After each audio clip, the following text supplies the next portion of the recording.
That's those, right? You gather people to check the project.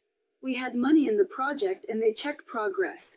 I had the house, but it wasn't sold or lived in. To build this new property, we already have some of it. A lot of money is tied up in our project, and they would come by from time to check on the progress of this new apartment. If I had some free time, I would give everyone a heads up, and if they were available, they could join us. At first, I had that house, but you guys weren't selling it. They weren't buying it. They just weren't living in it for the time being. Okay, so for that house, if you add the land and construction costs, it would be around 3 to 4 million, right? That's what you guys need to consider. Right now, we only need 2 million in funding, and we've already invested 250,000 ourselves. And each project is different, which is equivalent to the ones in which I have invested more than 10% are no longer there. Of course, multi-director apartment properties are different because most of what I have bought so far is this. The values are high. The total funding we need, including the down payment, the budget for high-end renovations, and the operating reserves, adds up to several $100,000. There's no way to accumulate too much. You can, because if I could, then a bit more each time. But when visiting apartments, banks require 10% loan liquidity. Monthly, I ensure sufficient bank funds. If I didn't need to keep funds for visits, I could spend more. But banks require at least 10% liquidity of the loan amount. So monthly, I ensure a certain amount. In my account, Lily treats houses like stocks. She focuses on appreciation and cash flow. So, basically, we must definitely ensure that there is a certain amount of funds in my bank account every month.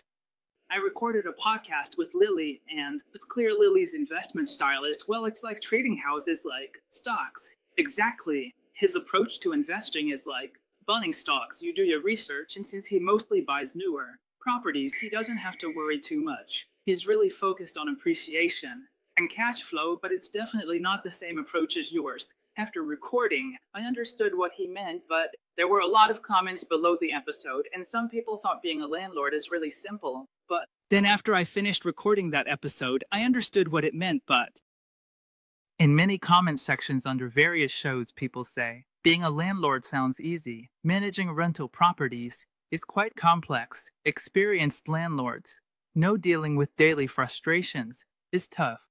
Being a landlord and managing rental properties is not that simple. It's complicated, they say. Being a landlord is easy, but when you run into bad tenants, it can be exhausting. You're working your tail off every day. It's not as straightforward as they make it sound, like buying stocks. Just buy, hold, and wait for appreciation. So I think, if you're dealing with such frustrating situations every day, the most experienced people would be, right? I think that's true. Being a landlord seems easy, but tenant issues make it complex. I bought a house, and I rented it out, and then I just lay back. And sometimes I have passive income, and I want to make money. But in fact, when we are following, there are enough tenants to deal with in this process. You'll run into some issues that might initially seem like they're not too complicated to deal with, but upon closer inspection, they actually drain a significant amount of your mental energy, leaving you feeling unexpectedly exhausted. For instance, just the other day, we got off a long and tiring flight from Europe, which had been delayed several times, and we finally landed at this large, bustling industrial plaza, filled with people and activity, making it quite overwhelming. The property manager sent over a long accident report along with some pictures to check out what happened. You probably wouldn't guess why the police showed up at your door, right? Yes, the police came over, but the most important thing is that he sent us 4 pictures. In those pictures, there are a few cars that were burned. He sent them to us early in the morning because we had our phones off since we were on the way to work, so I didn't see them. So he said that when he came to work in the morning, he saw a few cars that had been burned. The cars that were burned are completely unusable, and he mentioned it could be related to some ex-boyfriend or ex-girlfriend situation, a breakup. But we still don't know the exact reason. We're waiting for the police to investigate because it was just around noon. And a lot of people might have just been getting off work. I'm taking a leave. So for this kind of department, most of the time they are on holiday, so we don't know yet. We may not know until Tuesday or Wednesday whether there are any clues, but we are still waiting for the results. A tenant saved money buying a charger on Pinduoduo, the Chinese version.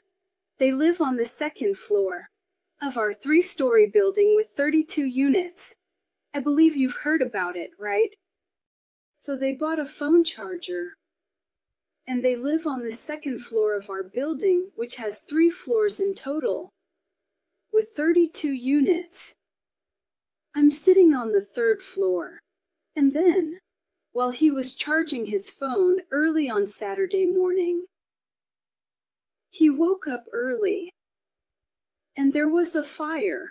We don't know exactly where he put it. But overall, the fire was quite serious, with sparks spraying out and directly breaking through the windows. The fire spread to the neighbors across the way, and basically, all the electrical wires caught fire. Everything inside was burned up, and the roof was destroyed. We had to shut down the entire building. All 32 units are uninhabitable. It's been over 5 months. We called police. Fire department and hotels should take about half a year, likely until year-end, as 8 or 9 units need renovation. Initially, we estimated 9 to 12 months to return to normal due to extensive work. Everyone showed up, so we contacted hotels for your stay. This will take months, likely until year-end, as units need renovation. Initially, we estimated 9 to 12 months due to inspections. Only after passing can we proceed, as safety is crucial. Contractors can't start immediately. It takes time. 8 or 9 units are under renovation. We estimated 9 to 12 months for restoration. Only after passing inspections can we proceed. A contractor can be hired. Thankfully, no casualties occurred. Insurance. And all those city inspections and regulations have to be passed before you can move on to the next steps. Because every part of this absolutely involves safety issues, and there's no way to just jump right in. Just like you said, I can bring in a contractor, but they can't just start the necessary renovations right away. It takes time. Even if the fire, as you just said, directly penetrated the neighbors, it would be very scary for them, and they might be hopeless at home. Fortunately, I think I forgot that there were no casualties in this incident. If there had been any casualties, we could have faced lawsuits, and the compensation would have been huge, right? It's like, you know about insurance, right? Yeah, so during this process, what kind of financial losses have you guys faced? So far, we've spent about $700,000 on the renovations. Insurance covers $800,000 with a $25,000 deductible. 32 families need housing covered by insurance, but renovations and extra costs need $40,000 to $50,000, affecting returns. For items costing $70,000 to $80,000, we might need to cover tens of thousands ourselves. All 32 affected families need new places to stay, but insurance covers it. You just pay tens of thousands, including house renovations. We've never needed an extra $40,000 to $50,000 before. After renovations, unit values might increase slightly.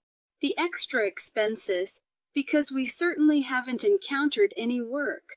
That requires this part of 40,000 or 50,000 yuan of extra funds. In this regard, may have a certain impact on our overall return on investment. Then our new renovation may.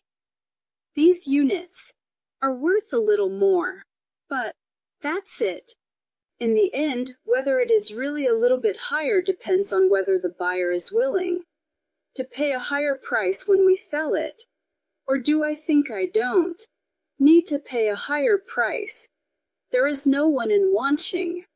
Fortunately, they don't have any important items. I wonder if they have any important items, perhaps. For example, his great-great-grandmother left him some heirlooms that he always carried with him, but now they're gone because of the fire. Could that happen? Yeah, it's possible. But for our apartment properties, we always require our tenants to get renter's insurance. Renter's insurance covers their personal belongings. For items, they might value them at around $10,000 or $5,000, depending on each person's situation. So, besides you as the homeowner filing an insurance claim, they can also file for their own insurance because generally. So there's renter's insurance and it has two parts. One is for the building damage, and when there's an issue with our property, we require them to have at least $100,000 coverage. This amount covers any damages, like in the case of a fire. Each tenant has their own coverage, and our repair limit can go up to $100,000. But in a situation like this, there are basically two scenarios. If I use my own insurance to file a claim, and at the same time, the tenant uses their insurance to file a claim, I can only choose one. You can't do both. The reason is that your insurance is with State Farm, and theirs is with another company, so you can't. I think it's called Double D. Yeah, right, you can't do that. But for personal liability, that can be covered. However, when it comes to the insurance for the building, or the responsibilities they have, they'll make you choose.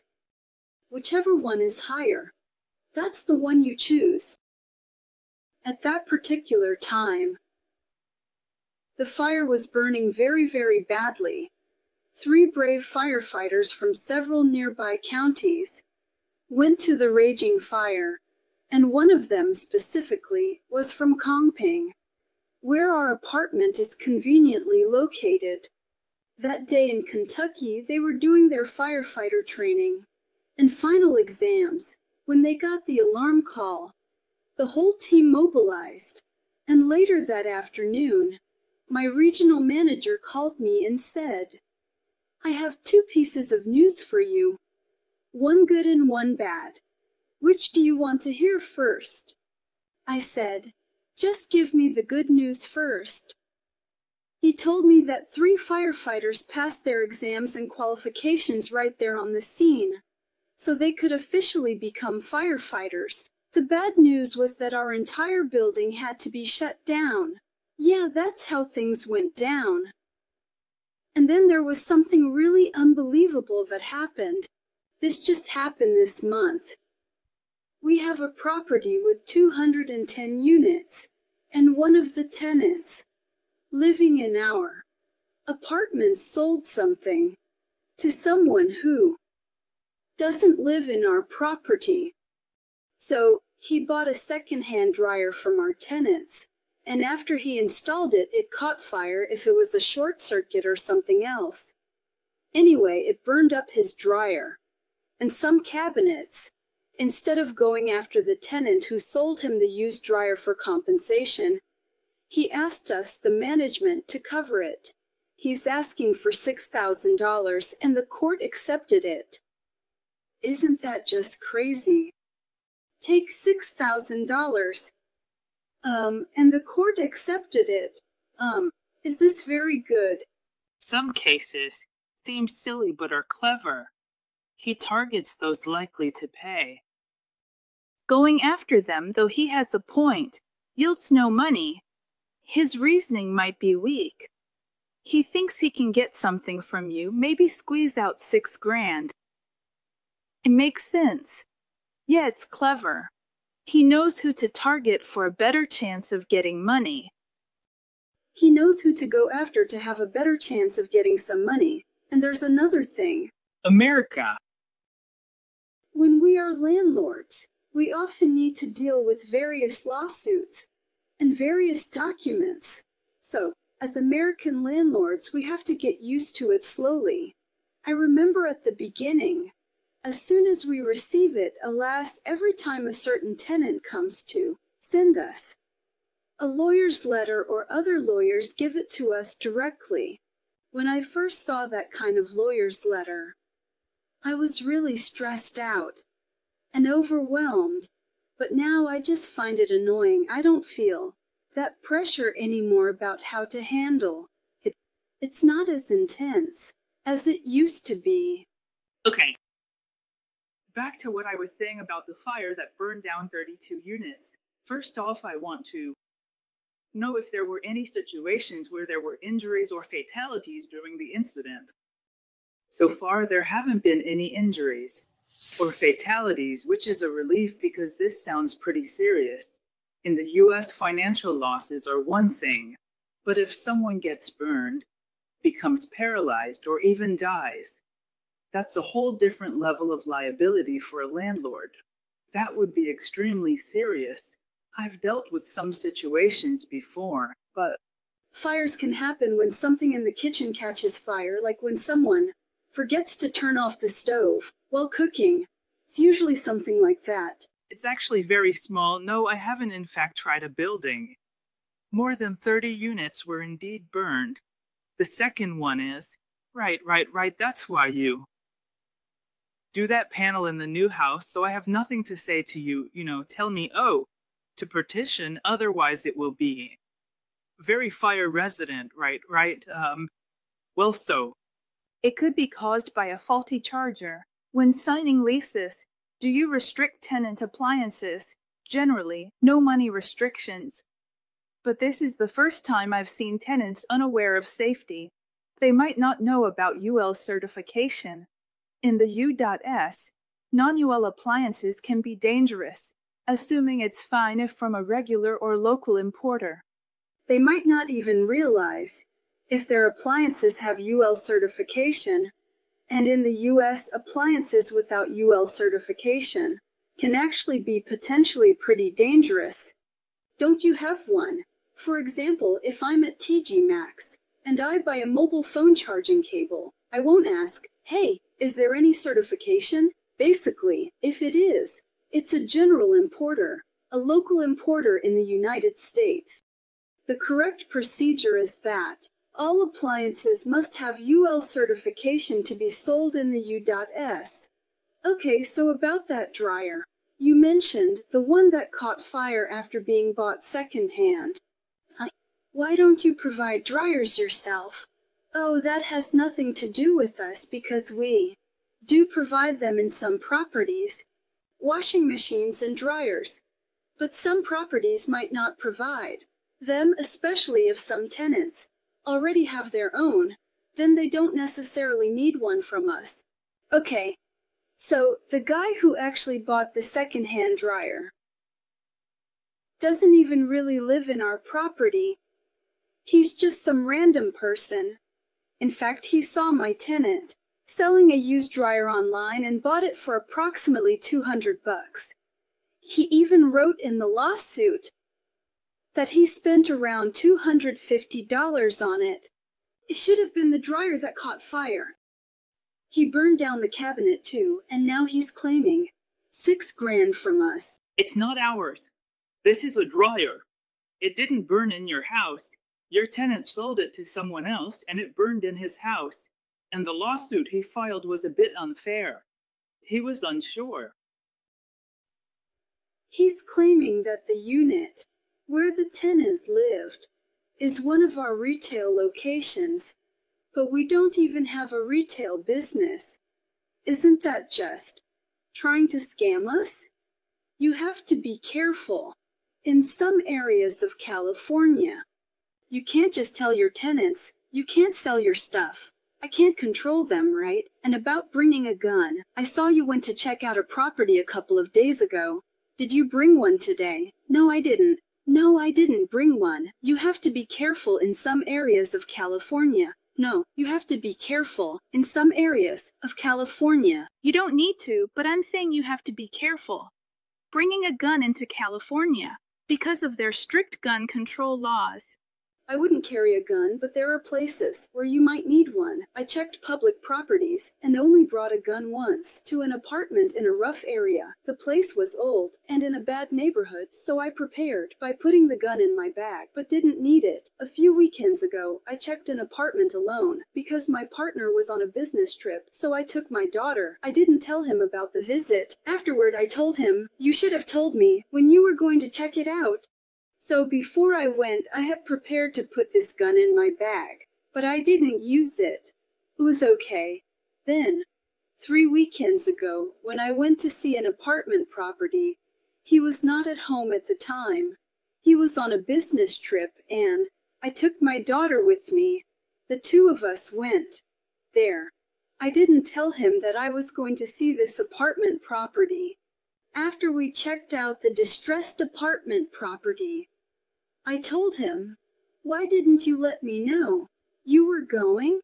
I should have been informed. Bring some fun, otherwise I think it would be a bit dangerous. Fortunately, it's okay to take care of the children." Ha ha ha ha.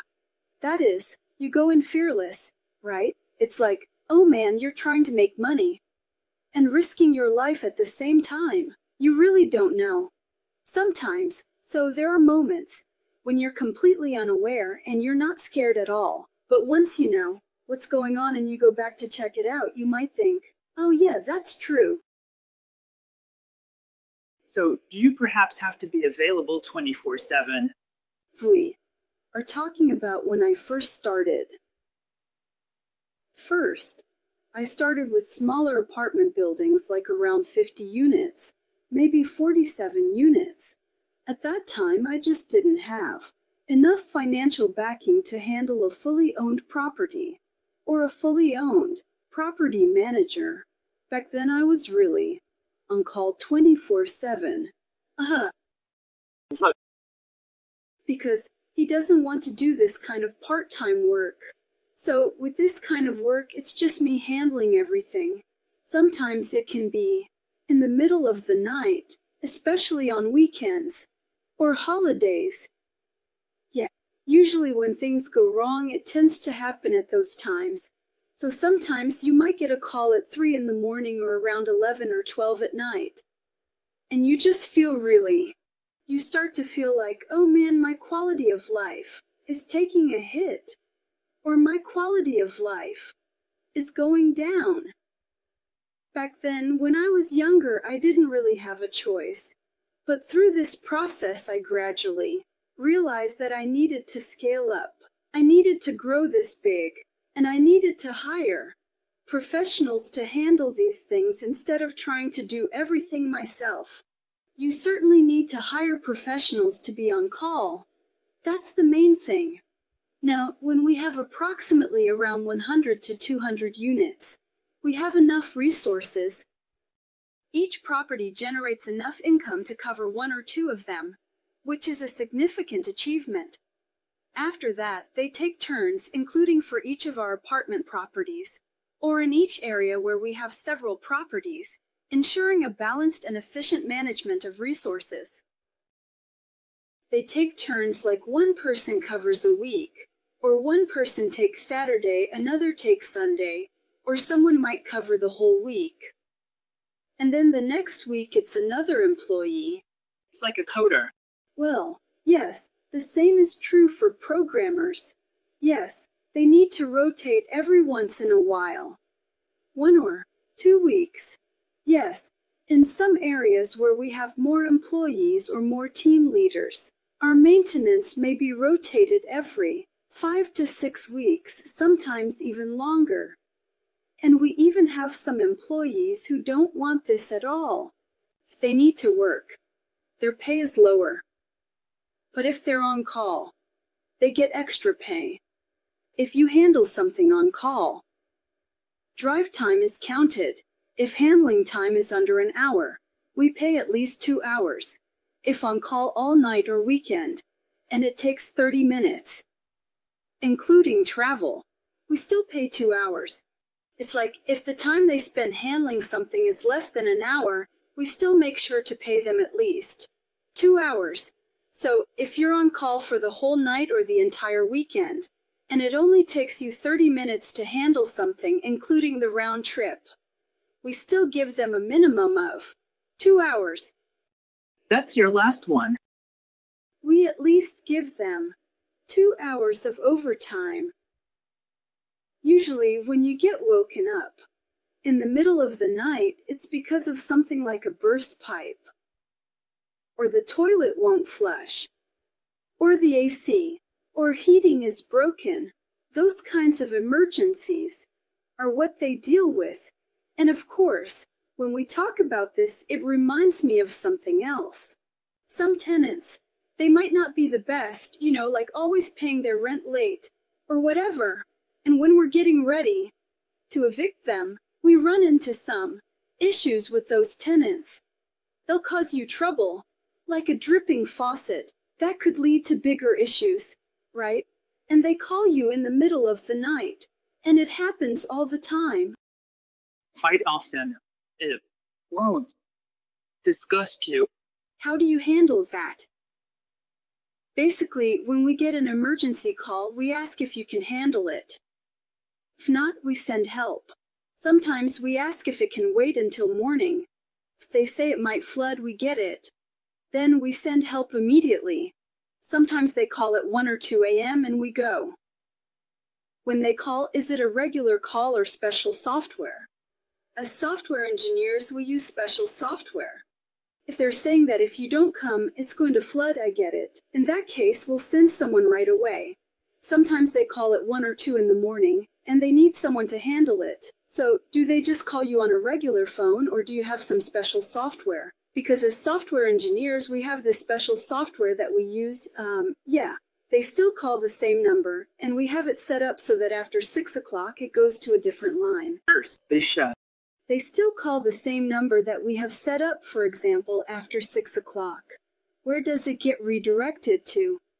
So, who's the first person to be notified? And who's the second and third? Honestly, I think the system we're using isn't exactly cheap. I don't really remember, but it seems like it was approximately around 200 units, and it should be about $139 a month. But I know there are some cheaper options, maybe just a few dozen bucks a month. Of course, a lot of times they charge based on the size of your apartment. Okay, because we just talked a lot about the mental toll that comes with bringing in new tenants. How do I put it? Yeah, the mental toll is real. So, do you have any employees who feel that way? I mean, we currently have 80 W-2 employees. Oh, so over 80 people for W-2, fully funded W-2, huh? Wait a second. I remember when we last chatted, there weren't that many. When was the last time we chatted? It's been over a year. It's been over a year, almost 2. Are you perhaps talking about your investment company or your property management company? Yeah. And we also have about 17 or 18 remote virtual assistants. They mainly handle some accounting tasks, not exactly accounting, but you know what I mean. I keep it for you. So basically, the whole team responsible for managing and operating the apartments adds up to about 100 people in total. Wow, that's a lot. Over 80 people getting W-2s, right? So, when you're managing that many people, are there some really frustrating issues? Just the other day, I was talking to someone about an employee who didn't show up for work, but they live at the apartment property. We manage. Property managers don't need to clock in, right? Our staff must clock in. They must clock in within their shift range. Without supervision, you wouldn't know this happens. Basically, we require that he must be within a certain range of power or work capacity before he can get the card, right? But if the employee lives in the apartment property, he can clock in at any time. And actually, this employee took 2.5 days off last week, but they were still clocking in during that time. That's not even the most frustrating part when you're managing so many people. If you don't have someone supervising them, you wouldn't even know this kind of thing is happening, right? Especially with our layers of management. It's tough to avoid these kinds of issues. And what's even more frustrating might be some of the employees. They come in for work in the morning and don't even let you know. And what's even more frustrating might be some of the employees. They come in for work in the morning and don't even let you know. He comes in for work in the morning and doesn't even tell you. It feels like these kinds of things mostly happen in the apartment properties. These will be a little more common. For Bobby managers and leasing agents, this situation is less evident. That is to say, they are relatively easier to manage. As a boss, I've learned that when employees mess up, I must stay calm and explain their mistakes and solutions. If my tone is off, they respond worse. Even when I'm nice, they sometimes give attitude. Mistakes have caused losses, but we can handle some. We must track mistakes to prevent complacency. Consequences are necessary. We give 3 chances. Big mistakes may cost a chance. Smaller ones don't. Are there any losses caused to everyone due to their work mistakes? Yes, there are. However, I think some of them are definitely within our tolerance range, but they will absolutely remember it wrongly. Otherwise, you can't always let them say, "I'm just telling you, it's okay." You will certainly give them some attempts, and we usually give them 3 chances. If you make a big mistake, you want to take the small chance. We won't really say much about the less serious stuff, but for more serious issues, we definitely will. Like just the other week, there was this employee who got into trouble because another employee was unhappy with him because he was being criticized by another employee and in front of a potential tenant. He insulted him, saying, "You're so fat, you need to lose weight." That's a big deal in the US, right? You could easily get sued for harassment or discrimination over something like that. Then the property manager called us and said, "So-and-so did this." That being said, then, after the tenant left, they were still crying. If it escalates, they might target you. You can't ensure they won't sue later. They might still sue you. A friend in HR faced similar issues, like fights and discrimination claims. You have to meet some of their certain work requirements and try to accommodate them specifically, but you can't guarantee. They won't potentially sue later on in the future. They might not even go after you as an employer. I have a friend who is working in HR at a factory, handling various recruitment and all those HR-related issues, such as hiring, training, and so on. he said he had also encountered this kind of thing. 2 employees were fighting, right, and there were some people, for example, who were racist. An elderly white man was arguing with a young black girl. It might have been a normal argument at first, but later, if you get too emotional, you might want to hurt her. So, when it comes to making any kind of racist comments, it's a red flag for us as employers, because in HR, they represent the employer, and that's a serious issue. Exactly. Just a couple of months ago, we had a situation where The employee often played with his phone during work hours. He would sit there and play with his phone. When he was asked to handle a maintenance work order, he might only handle 1 or 2 a day. He was caught several times, and we fired him.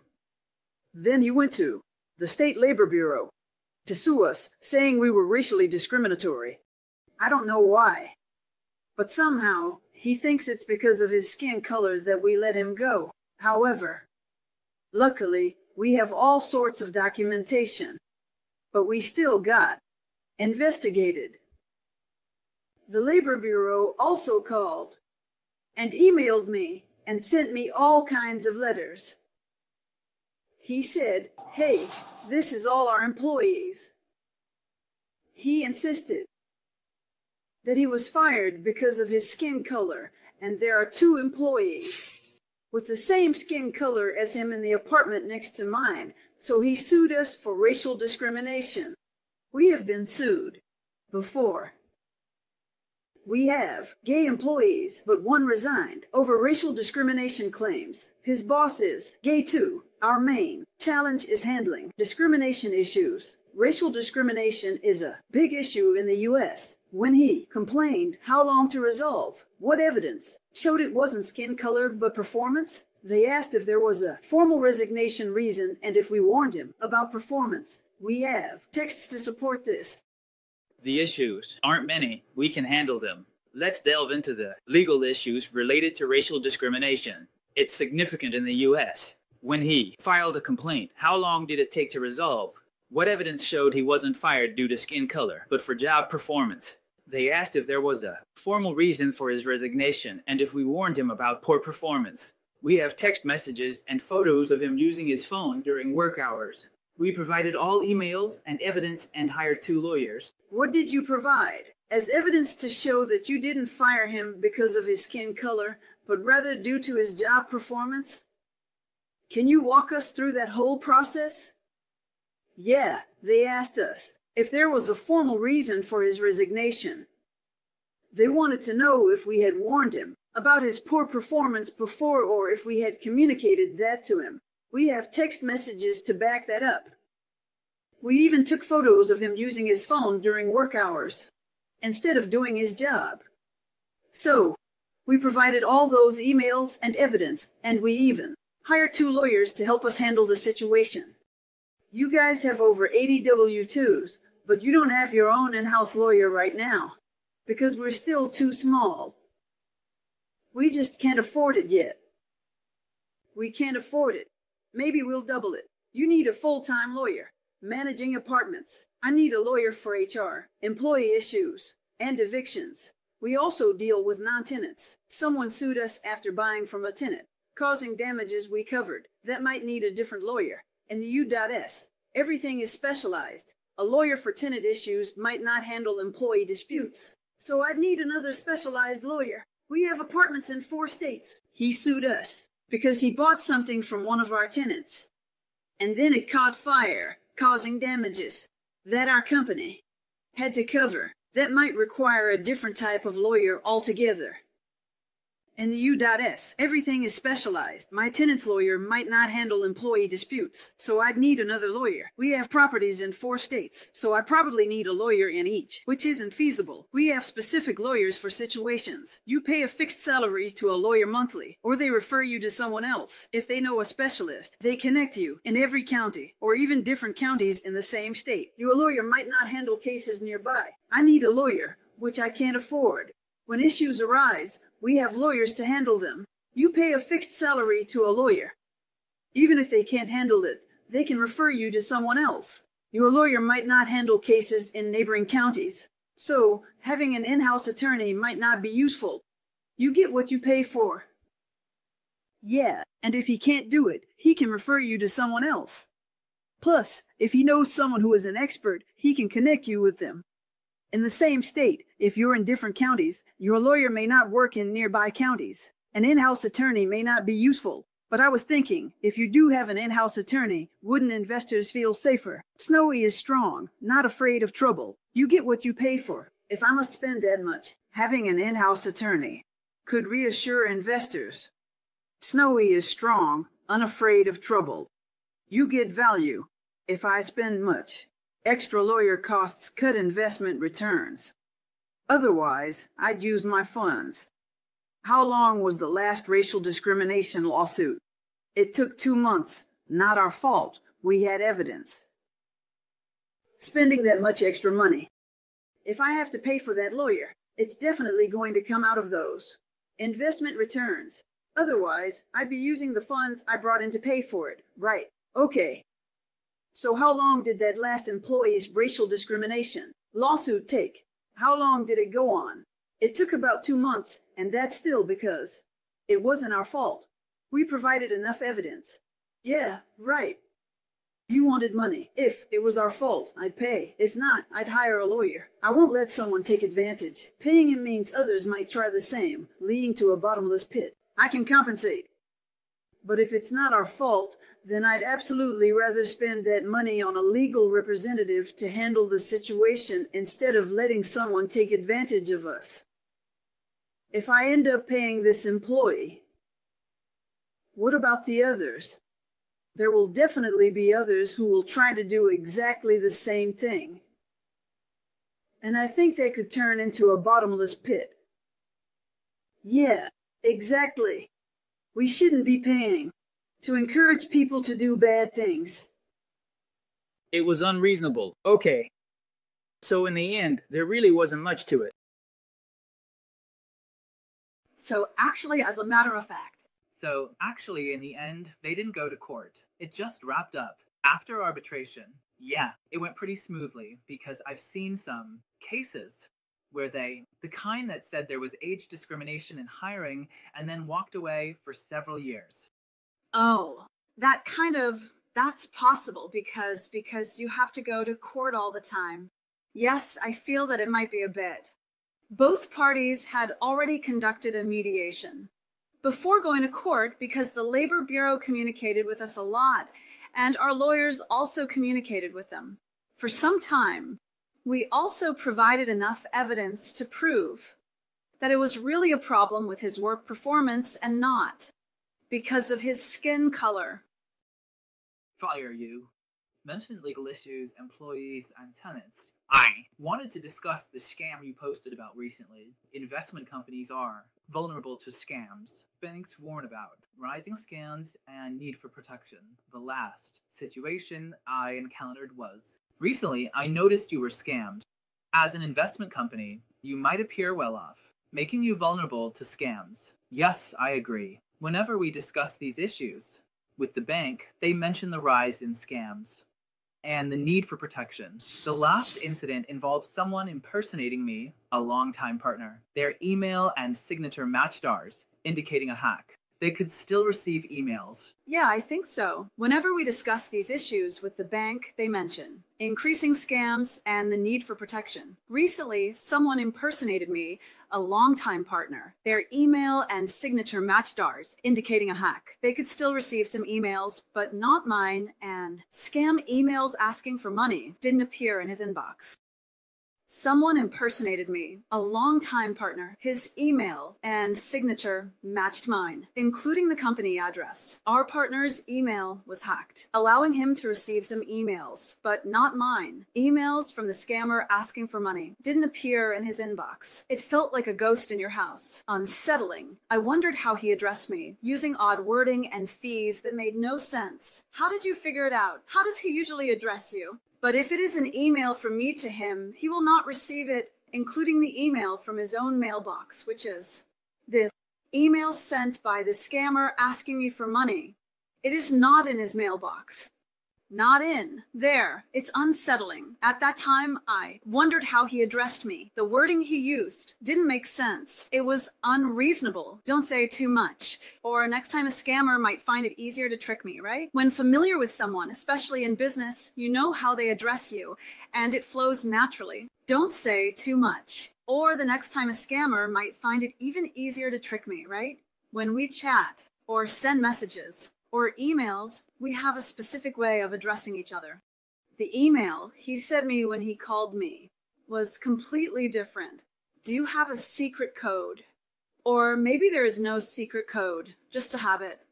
If you are very familiar with a person and have a lot of business dealings with him, or in the process of business dealings, you may be very familiar with how he calls you.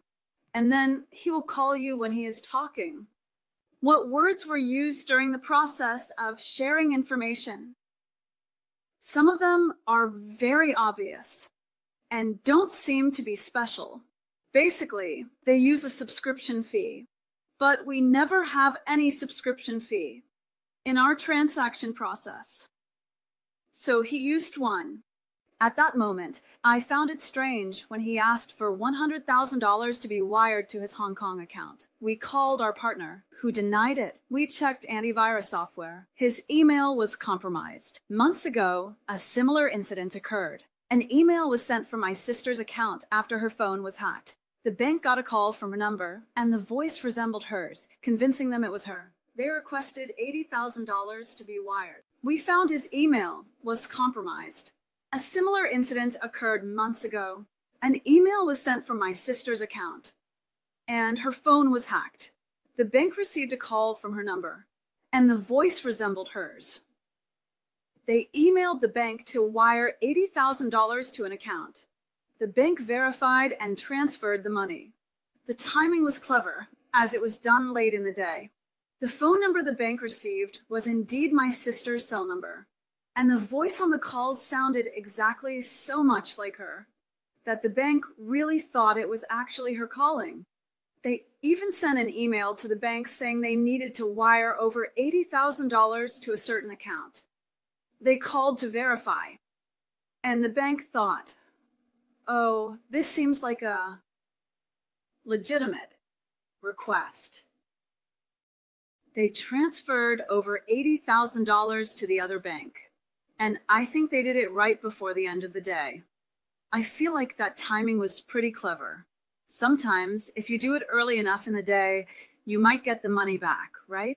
But once it's transferred to the other account, it's really hard to trace back. I remember, if I'm not mistaken, if you do it before a certain time each day. What time is it at 4 o'clock? Central Time or what? So, with a wire transfer, the receiving bank can get the money on the same day. That means once it's sent from your bank, the other bank receives it right away. But the money didn't go into the scammer's account right away.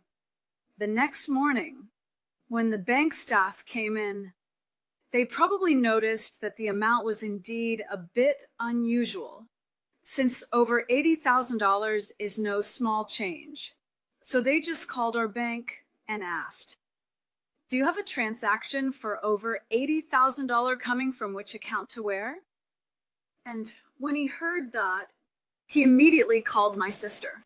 I told him it wasn't me. The bank contacted us, familiar with our voices. We called the bank, saying, hold the transaction. They paused it, then asked the scammer for proof. He couldn't provide any, so we proved it wasn't legitimate. We got the money back. She knew us well, recognized my sister's voice. She got scared, said, hold on, give me a few minutes. We told the bank, please hold the transaction. It's not legit. They paused it. He couldn't provide any proof, so we spent days proving it wasn't a legitimate request. It was likely a scam, and we got the money back, which was lucky. He couldn't provide any proof why he was receiving that money, so we spent a few days convincing the bank it wasn't legitimate. It was likely a scam, and we luckily got the money back. If the bank wasn't suspicious, we might not have known when the money was sent. We'd have found out the next day, checking accounts. We then set up a code with the bank. We agreed if I called about losing money, don't call back to verify. Instead, call me directly or someone else. If possible. Perhaps he's maybe checking things out. We would not know when that money was wired. Then we set up a code with the bank. If I called saying I was losing money, do not call me back. Call someone else. Verify through another phone. If found and he calls me after confirmations, send the money. It's about safeguards to reduce scamming. In short, you should verify through a third person's phone or someone else's phone. If you find him and he calls me to verify, only after a few confirmations can you release the funds. So it's really about setting up some safeguards to reduce the chances of getting scammed. Your sister and brother are both in the US listening to you. They're all in the US listening to you. It's not like she's just managing things for me and my partner. Right. My sister is now leading her own apartment property. She's done 3 of them. So it's not like we're saying, oh, she's doing things for us. It's more like a win-win collaboration model. It's about expanding and branching out. It's a win-win collaboration model. Old management is all about branching out. Ha ha. I think we've covered a lot today. Is there anything else you want to say? Well, for example, if we want to be landlords, what should we consider? If you're a novice, consider single-family homes over apartments. Tenants are often better than Class C+ apartments. House turnover is lower, but not guaranteed. Bad tenants can still be an issue. Choose tenants with good credit. Scale up with multifamily properties. These tenants might typically, in general, have a superior quality compared to some tenants in Class C+ apartment properties. The turnover rate for houses isn't as high, but of course, that's not a guarantee. Houses can still have a few problematic tenants that you might potentially need to evict, or who could cause all sorts of trouble. I think it's better to choose tenants with good credit. But once you reach a certain level, if you want to scale up, multifamily properties would be a better choice. All right, sounds great. Thanks, Snow. You're welcome. All right. Bye-bye.